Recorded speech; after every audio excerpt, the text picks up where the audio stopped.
Chicken and rice has saved my life twice. Let me explain. So, 2 times in my life where I had absolutely no control over my life, no control over the outcomes. I had very low standards, I had very little discipline, and my happiness was at an all-time low, okay? In those moments, I sought after all sorts of things to help me feel better, right? And at those times, before I had the right tools, it was probably alcohol or drugs together with alcohol. That was just kind of the way that you knew how to feel better. That was the toolbox that we had. But 2 times chicken and rice has saved my life, and here's how. The first one was when I was about 30 years old. Now, I learned about chicken and rice when I was 18. That was the introduction. It didn't save my life. It was the intro. But then when I had gotten about 30 years old, I was in corporate America and I had left. And I left because I'd gotten addicted to pain pills. I'd gotten in a car accident on the job when I was working for a company called Paychecks. I was in outside sales and I was traveling a lot. And so needless to say, one of the days I stopped and somebody rear-ended me in my car. Now, I had an injury. If the injury was now, I wouldn't have ever gone on those things because it wasn't that bad. But back then, they were quick to prescribe these pills, and I took the pills. And when I tried to stop taking the pills 30 days later, I noticed that it was very uncomfortable. And I noticed my body had a dependency on it. So that dependency was something completely foreign to me because I'd never had any sort of dependency on anything. So I didn't like the way I felt, so I kept wanting to change it. So I kept chasing these pills. And needless to say, over the course of about a year, I completely ruined the life that I had at that time. I was a top sales rep for Paychecks for 3 years in a row, circle of excellence. I had gotten my business to be almost 200 grand a year in income for working 3 days a week because I had mastered the process. I had gotten my golf game to be exceptionally good. And then I had room. So there was no challenge. There was some boredom, right? Which is dangerous for men. And in that, I was susceptible to, this little blue pill at the time. And this blue pill had been prescribed. So I thought it was normal. And dude, it ruined my life. It completely ruined my life. I became super dependent. I became completely irritable. I became a different person, unrecognizable to my loved ones, to my partner at the time, to even my mother and father. But I was in complete denial. And so, long story short, that addiction stayed with me for about 6 months while I was at Paychecks, and it was a slow decline, lots of warning signs. And me really pushing the red tape with leadership and with management because I was so successful. I knew I had leverage, and I took advantage of that because I was in that space of manipulation. I was a character I hadn't recognized, and so I lived on this other side now. And so during that time, I had done some really stupid things, and needless to say, I found a day where I went in and I was not sober-minded, and I lost the job. And it was probably the hardest day of my life.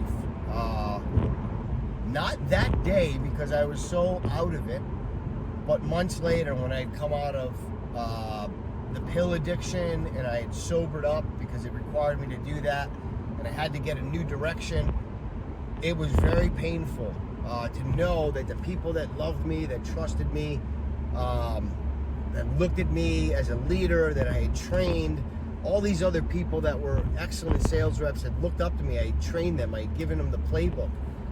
And now here I was, somebody that they had, kind of been their mentor, and I had fallen off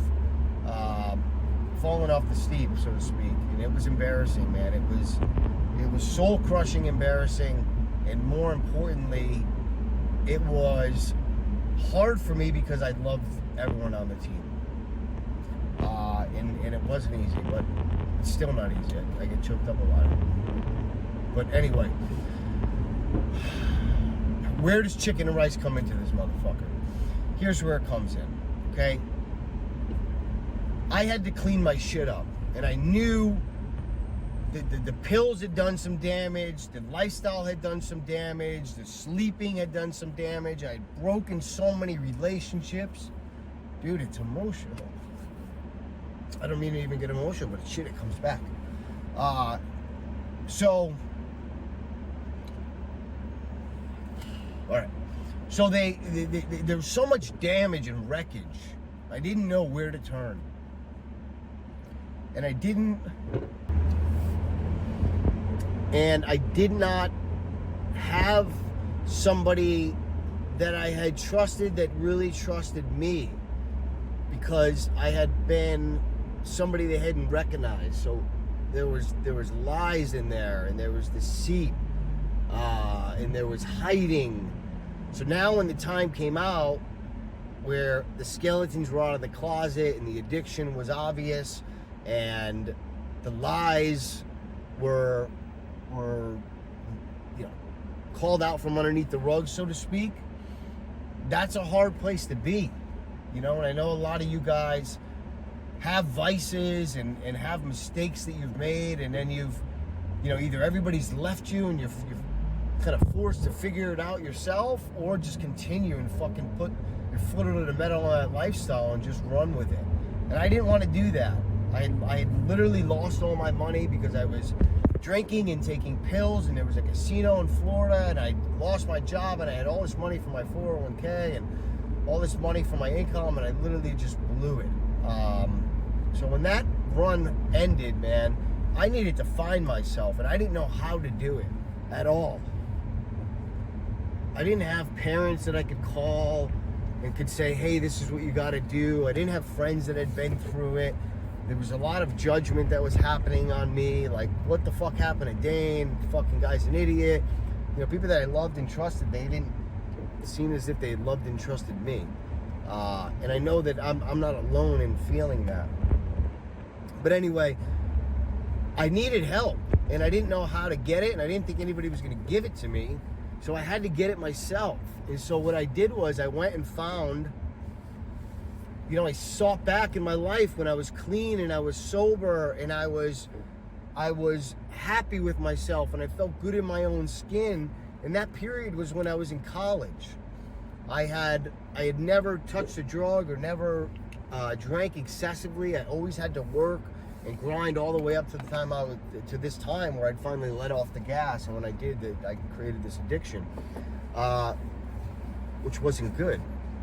So anyway, I look back at this period and I said, I had remembered one of my college roommates was a Division I baseball player. I went to Northeastern, and we were D1 baseball and hockey. And he was on the team. This guy was ripped and he was shredded, and he always ate chicken and rice and all this shit. And he taught me about that lifestyle a little bit. Not like I know it now, but enough about like, hey, you need to eat clean and healthy, and these are some of the ones. And it was chicken and rice. So I thought back to that time in my life and said, dude, I remember how the chicken and rice made me feel. It wasn't so much the chicken and rice, but it was the lifestyle of the consistency and of the routine and of the predictability. And so I said, I'm going to go back to chicken and rice. And chicken and rice meant going back to the gym and lifting weights that supported the food's choice of chicken and rice. And so that was it. That's how it started. So I got a gym membership. I started going to the gym and I started buying chicken and rice. And I started eating it every day. And my body started to change. My attitude started to change. I started to get confidence. I got a new circle of friends that trusted me, that didn't know of this past of mine. My other friends started coming around. I was getting myself better. And actually then I found God, right? And I committed to, okay, now I'm doing the training. Now I'm doing the chicken and rice. I've got a routine. I've got some predictability, stability in my life because I didn't have it. And it just came from thinking about chicken and rice being in my life and how I needed to train to benefit the chicken and rice and all this shit, right? So anyway, I go and I say, I'm gonna do this church thing, right? Because I was so lost, and so many people had told me about church, and somebody had even given me a Bible.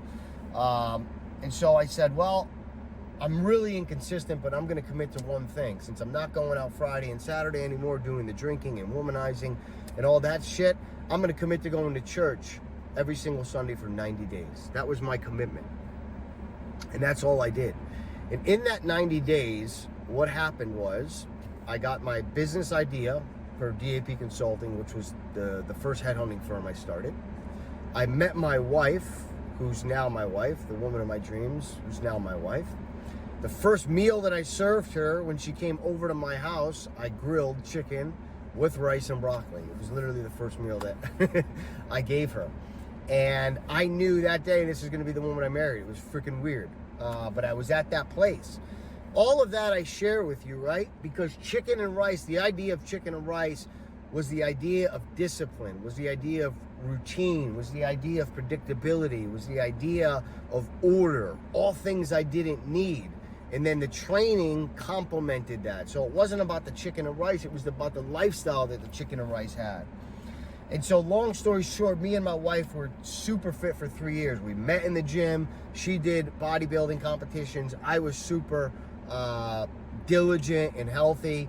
And then we moved to Charleston, and we didn't have any friends here, and we started drinking at night together, and then we had kids, and we started letting off of the gas. And needless to say, that's how I got the dad bod. I lost the chicken and rice habit in my life. I started chasing all these other fad diets like keto and paleo and no carbs and carnivore. Like I literally did them all. Bulletproof.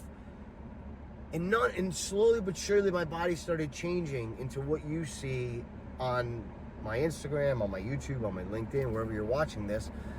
That happened in a conscious guy who was training 5 or 6 days a week still. I was still training, but just had the diet off, right? And I went fucking astray, and I didn't have the order, the discipline, or the structure, the predictability, because the diet wasn't giving me any confidence or predictability. It was just I was grabbing at things that I thought were going to work, and all of that led to a body and another version of me that I didn't like and I didn't recognize. And so when I sought out information again at 42 to say I got to get this right, and I got to get it right so it sticks, because I'm sick and tired of chasing this fucking fitness routine and not getting the result that I want, or not being able to hold on to it.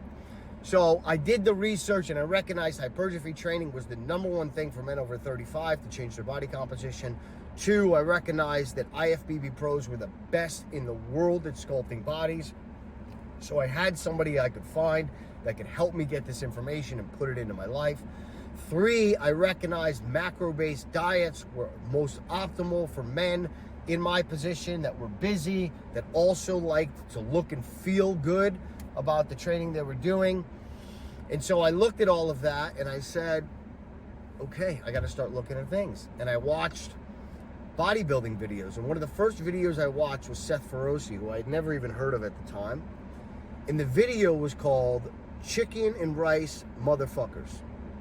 And I thought, well, fuck, what's this video about? That was the title of the video. And he starts talking about chicken and rice. And it triggered me. It went, wait a minute. I remember when I met before the breakdown of the career and transitioning, I had to go back to that chicken and rice lifestyle. And it just went like that. It was like, that's it. Chicken and rice, motherfucker. That's where I'm going. I'm eating chicken and rice, and I don't give a fuck, because I know chicken and rice changed my body composition. It's changed my life. So for the second time in my life, I decided to drop all other things that I was aware of and fucking stick to the chicken and rice. And sure enough, guess what happened? Within 90 days, I dropped 10% body fat. I fucking felt like a new man. My attitude changed. I had the routine. I had the structure. I had the confidence. I had the belief in the system. And I thought, why did I ever stray? So that was the second time in my... So that was the second time that chicken and rice saved my life. The first time it saved my life, and I met my wife. The second time, it saved my life, and I changed my body, I created a new business, and I elevated my entire life because of chicken and rice. So, it's not the chicken and rice or the bland thing that you should be focused on. It's the lifestyle that chicken and rice puts into your ecosystem, and how that supports a healthier lifestyle, a healthier human. And you stop chasing these fad diets, and you recognize there are certain foods that are optimal for men that are going to help you change your body composition, and you got to find a way to incorporate that in your lifestyle. So for me, it's chicken and rice, motherfucker, all day long. Hopefully you enjoyed that video. If you have not, please like, subscribe, follow, do it all, man. We're working hard to try to grow this channel and bring you as much value. Hopefully you enjoyed this video. I'll see you on the next one.